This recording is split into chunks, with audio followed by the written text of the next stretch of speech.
നമസ്തേ പ്രിയമുള്ള പ്രേക്ഷകരെ, നാം ഇവിടെ ചർച്ച ചെയ്യുന്നു ശ്രീ മേൽപ്പത്തൂർ നാരായണ ഭട്ടപാദനാൽ വിരചിതമായ ശ്രീമൻ നാരായണീയത്തിലെ അജാമിലോപാഖ്യാനം എന്ന 22ാമത്തെ ദശകത്തിലെ 10ാമത്തെ ശ്ലോകം. പ്രിയമുള്ള പ്രേക്ഷക, ശ്ലോകം ശ്രദ്ധിക്കൂ.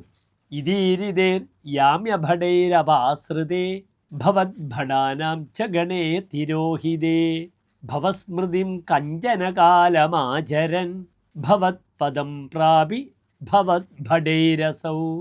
ഇനി ശ്ലോകത്തിൻ്റെ പദച്ഛേദം ശ്രദ്ധിക്കുക. ഇതീരിദേഹി യാമ്യഭടൈഹി അപാശ്രിതേ ഭവദ്ഭടാനാം ച ഗണേ തിരോഹിതേ ഭവസ്മൃതിം കഞ്ചന കാലം ആചരൻ ഭവത്പദം പ്രാപി ഭവദ്ഭടൈഹി അസൗ.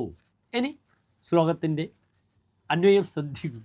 ഇതീർദേഹി യാമ്യഭടൈഹി അപാശ്രിതേ ഭവദ്ഭടാനാം ച ഗണേ തിരോഹിതേ കഞ്ചനകാലം ഭവസ്മൃതിം ആചരൻ അസൗ ഭവദ്ഭടൈഹി ഭവത്പദം പ്രാപി.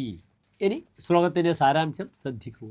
വിഷ്ണു പാർശ്വതന്മാരുടെ സദ്വചനങ്ങൾ കേട്ട് ഉദ്ബുദ്ധരായ യമകിങ്കരന്മാർ അവിടെ നിന്നും പിരിഞ്ഞുപോയി.